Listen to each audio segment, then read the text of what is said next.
Assalamualaikum dan salam sejahtera bersama kami di Atau, bersama saya Nurin. Saya Nada. Hari ini kami akan bawakan anda bersama Tetamu kita. Nurin, lajunya santai. Sabar. Okay. Hari ini saya excited sikit Nada. Kenapa? Sebab hari ini tajuk kita Gen Z Lembik. Oh my god. Maksudnya kita kena kecam ke hari ni dengan Nada Gen Z? betul? Gen Z? Betul lah Nada, kita kena Gen Z Lembik. Betul ke? Takut. So, kita rasa jawapan tu akan dijawab dengan kita punya tetamu hari ni kan? Betul. Tapi bukan Gen Z Lembik je. Tapi kita kaitkan dengan psikologi. Oh, psikologi. Menarik kan? Menarik. So, Nada rasa siapa kita punya tetamu hari ni? Saya dengar ura-ura lecturer kita jugalah Nurin. Famous kan? Famous. Okay. So, kita menjemput Dr. Haryati. Okay. Okay, Doktor. Doktor, okay, Doktor? Alhamdulillah, terima kasih. So, Doktor nak terus ke soalan ke? Boleh je. Boleh. So, Doktor rasa betul ke Gen Z lembik? Itulah bila saya dengar soalan you all tadi tu, saya rasa ini adalah soalan mencabar kan. Sebab saya bercakap dengan dua orang, Gen Z, dan saya akan berjumpa lagi dengan student saya yang who are actually individuals who make up Gen Z. Sebenarnya soalan yang you all tanya ni memang selalu ditanya oleh participant saya dalam workshops ke, dalam seminars. Soalan kata, why are they easily triggered? Sebenarnya soalan ni soalan yang pertama saya tanya student saya bila saya kembali bekerja dekat IJNUC selepas 7 tahun meninggalkan akademia. So saya masuk je dalam kelas, saya introduce myself and I said, you know, the people out there have reminded me, have warned me that you're going to be dealing with Gen Z and they're easily triggered. Sikit-sikit triggered. They're like the strawberry generation, right? So saya tanya soalan tu kepada mereka, you know, is this true? Are you all easily triggered? And they said, tak benar doktor. Tapi kita sebenarnya kan banyak mengalami experiences yang generasi doktor tak pernah alami. And it's actually true. So I do not personally believe, as Dr. Haryati, the professional and the person, that Gen Z sebenarnya lembik. Tetapi Gen Z mungkin menggunakan ataupun what would we say, use different coping strategies to express their emotions. Alright, so saya selalu bila saya bercakap dalam seminar ke conferences, saya cakap Gen Z experience things that we have never experienced. You all adalah generation yang tengah mengalami banyak perkara-perkara yang kami sebenarnya tak pernah lalui. You had to deal with COVID-19. Yeah. Alright, in school you had to cope with changes that are outside of your control. Yeah. But you did not have the ability to make decisions. Yeah, Betul. you just had to follow what the adults ask you to do. Yeah. Right? You also had to deal with a lot of unfortunate crises, loss of family members, all right, illnesses. You had to deal with grief that was not addressed semasa sekolah. So kita selalu bercakap pasal long COVID kan? Long COVID dari segi physical, tapi sebenarnya kita tidak bercakap mengenai long COVID dari segi mental.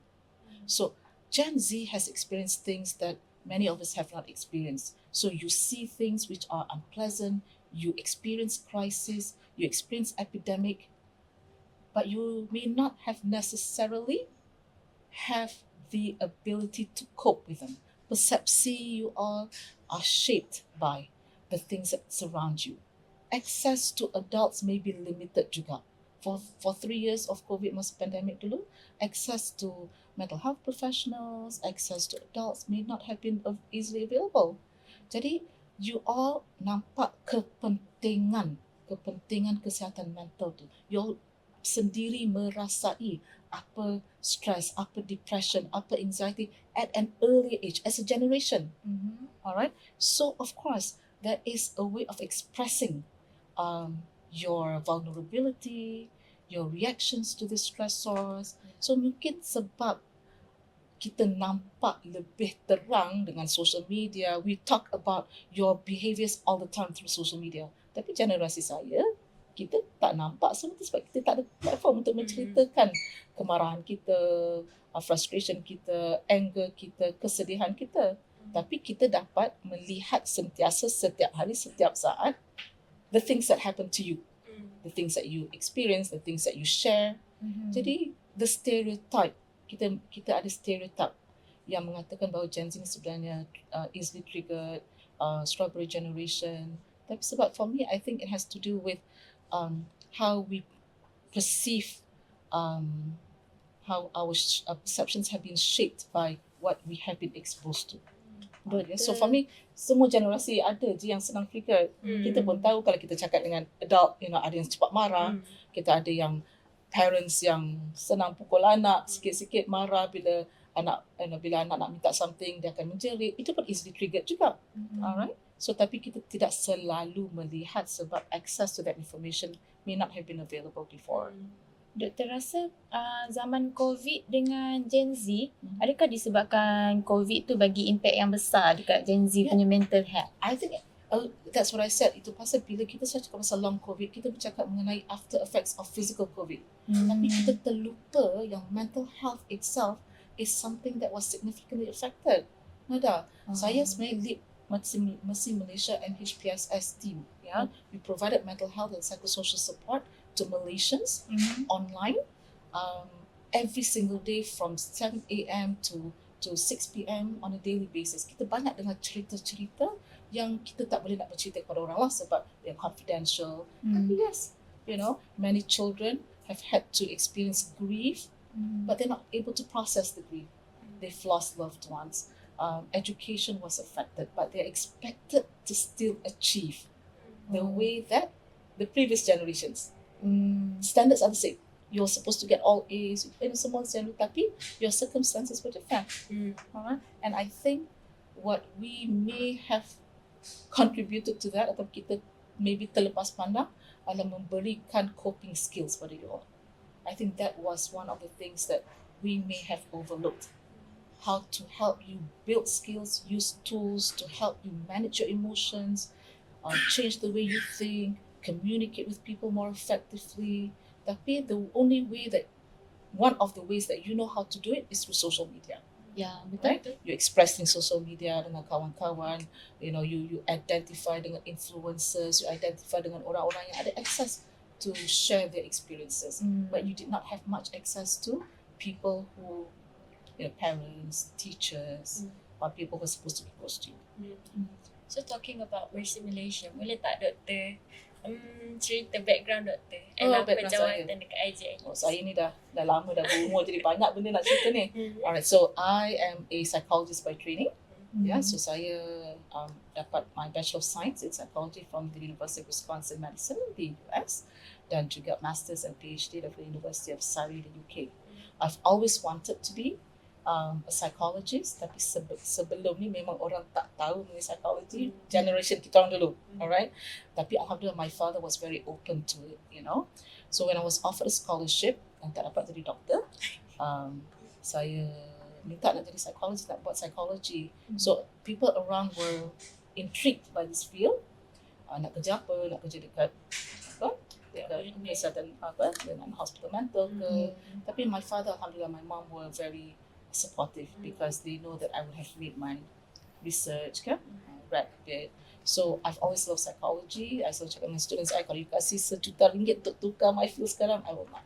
Doktor dah ada title doktor dah sekarang. So, alhamdulillah. So I'm very happy. But I think the experiences as a psychologist, as a psychology student, have shaped me to be where I am right now. So going back to Mercy Malaysia, saya seorang ahli akademik. My first job was a lecturer in International Islamic University Malaysia, UIA kan. Lepas tu saya opted for early retirement to take care of my late father, who was diagnosed with Alzheimer's, and I've returned to university lah as a lecturer. Tetapi experience saya dengan Mercy Malaysia adalah sebagai volunteer, humanitarian, and also an exco for Mercy. So I've seen disasters, I've seen crises, I've seen suicide bombs, but I am very passionate about that. So kat tempat mana je, negara mana je yang doktor dah pergi? Saya di Asia, Indonesia, Myanmar, Philippines, Cambodia, the Middle East. I've been to Lebanon, I've been to Syria, I've been to Somalia. I was supposed to go to Gaza, tapi pada masa tu Rafah ditutup. So sekarang ni kerja saya bukan masuk Gaza, tapi memberikan sokongan emosi psikososial kepada doktor-doktor kami yang masuk dan keluar Gaza. So that's my goal now. InsyaAllah satu hari nanti. Doktor rasa Gen Z boleh tak jadi macam doktor yang sekarang? Absolutely. We have many volunteers who are Gen Z. Oh. You know, not everyone maybe want to go into the field, tapi peranan mereka berbeza. Ada yang membuat podcast begini, kan, communication, ada yang fundraising, but we do have quite a number of young generation, volunteers who are more than happy to be deployed to war-stricken or conflict-laden, disaster-affected areas. So for me, I think that's one of the platforms for you to learn the skills to show resilience, to learn the skills to actually be able to face adversities lah, kan. Tetapi sebenarnya tak perlu buat kat sini pun, dekat tempat-tempat disasters pun, dekat Malaysia pun banyak je. So I think what's important is Gen Z have to be exposed to different perspectives, different experiences. So your perspective should not just be based on this. You know, your life experiences. You cannot learn life vicariously through what other people are going through, kan. So you have to go down. Pergi ke volunteer saya dekat dengan masyarakat gelandangan. Pergi volunteer dekat National Cancer Society. Pergi volunteer, expose yourself to different types of situations and adversities, and you'll see how strong you are sebenarnya. So macam kalau dah Gen Z ni kan, macam mana, how do we really identify that we are in mental health issue? Okay, alright. Sebenarnya, like I want to say, semua ada vulnerability to mental health issues. Ramai je baby boomers. Ini atuk kita, saya work with geriatric population. Semalam baru saya berikan satu webinar dekat university ni mengenai taking care of the elderly. Many of our elderly senior citizens actually live with mental illnesses, but they are not recognised. Kita tak nampak red flags dia. Kita attribute that to older generation, kan, being old, living with old age. Tapi sebenarnya they are living with depression and anxiety. My generation, alright, we have begun to actually realise, ada benda yang namanya mental illness ni. Tapi sebab kita biasalah, kita tak tahulah. So we may actually say it doesn't apply to us. Tapi the reality is that ramai yang mendapat bantuan psikiatrik ataupun counselling services untuk kesihatan mental mereka. So Gen Z, now there are statistics that show that Gen Z mental illness or mental health issues among Gen Z is higher. Alright, there are many reasons for that. Satu, mungkin reporting is higher. Right, mungkin ramai di antara Gen Z yang mendapatkan sokongan pergi jumpa doktor, cakap saya ada masalah kesihatan mental, saya dah buat DAS 21 ke, saya buat PHQ ke, whatever it is, saya rasa saya ada kesihatan mental. So you mendapatkan bantuan, so ada record. Right? Tapi mungkin juga memang ada penambahan dari segi masalah kesihatan mental to itself among Gen Z. The reality is that is it a real increase or is it a reported increase? Satu masalah kesihatan mental dialami oleh seorang individual is already very important that we identify. We take care of. Kita kena recognize. Bukan kita tengok statistik ramai ke tidak, tapi seorang yang living with masalah kesihatan mental ataupun mental disease itself, mental illness itself, needs the support, needs the treatment that they. Jadi kan doktor, dari mana datangnya wujud persepsi yang Gen Z tu lembik? Saya pun tak tahu sebenarnya dah, saya pun terperanjat bila saya balik ke akademia dan mengatakan begitu. Tapi I think dalam kehidupan kita ada stereotypes. Right? Stereotypes ni adalah pandangan yang tidak accurate mengenai sesuatu group of people. So sometimes it's reinforced, like I said, when you watch, when you read news, when you see things in front of you, you tend to select information yang mengatakan ini betul lah. Perangai mereka. Tapi I have to say that there was once when I was giving students giving presentation, penggunaan perkataan adalah kata, korang semua kan faham kan, korang semua. So I kata dalam presentation, penggunaan perkataan korang is not sesuai, it's not appropriate, right? You need to be able to demonstrate to me professionalism in presenting. And then they kata, madam, kita tak pernah diberitahu pun mengenai perkara tu. So maknanya what it gives to me indication, it's not a cause and effect relationship. Indikasi ialah mereka mungkin tidak mendapatkan feedback yang sesuai untuk pembentukan behaviours tu. Alright, they may not get the feedback, they may not get the guidance, they may not get the nurturance. Instead, they are punished. Instead, they said kurang adab. Tapi mungkin dia adab tu bukan natural, adab tu mesti diajar, mesti diberikan reinforcement, mesti di-punish. Tak semesti pukul, tak. Tapi punish tu maknanya, okay, I don't like, that's wrong. If you do that again, I'll remove some marks from your presentation, example. Kan? So I think, susah nak kasih satu faktor, because dalam psikologi kita tak kata one causes the other, there are many factors that contribute to that phenomenon. Doktor rasakan pengaruh media sosial ni adakah bagi impact dekat mental Gen Z? Okay, baru je cakap dalam kelas tadi. Alright, your life kan, what is your life like? Because I teach physiological psychology about the brain, I teach health psychology. So dalam kelas tadi sports psychology saya cakap, how much can you provide attention and focus in class? Yeah. Alright. What are the factors that help you make decisions and problem solve? Sekarang ni you all are relying on this. Berapa lama you tidur? Oh, tak cukup tidur.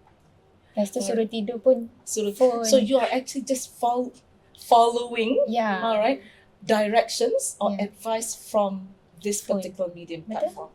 So you have not learned, or you have not allowed yourself to learn how to make those decisions.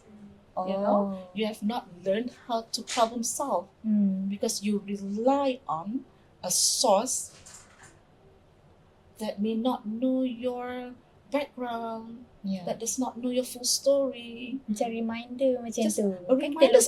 Reminders are fine, but I think decision macam kalau sekarang driving kan, ikut ways atau ikut turn left, turn right, turn left. Bila you belajar pasal learn how to read the map, learning how to read the map allows us to make decisions.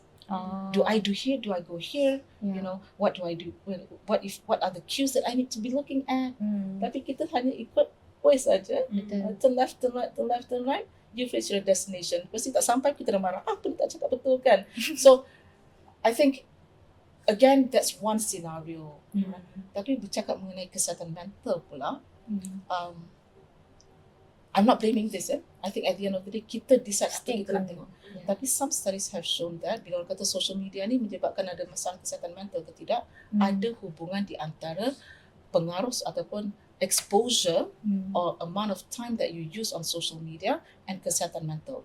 So maknanya the longer you spend on social media, the more likely you have mental health issues. Tetapi ada juga studies menunjukkan orang yang ada masalah kesihatan mental turn to social media more because that's where they find comfort.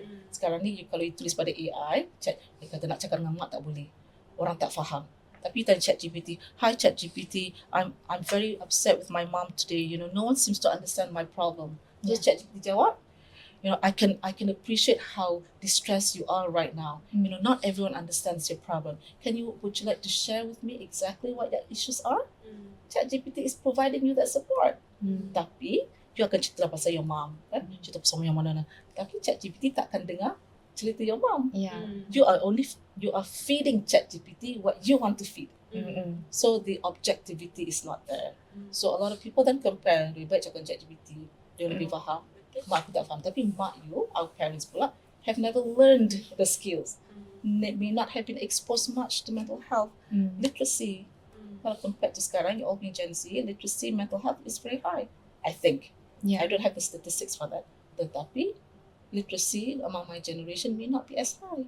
Kita tidak ada exposure, access to, and then kalau kita pula nak jumpa psychologist, orang kata, dah jadi mak pun nak jumpa psychologist lagi ke? So kita adalah stigma pula attached to.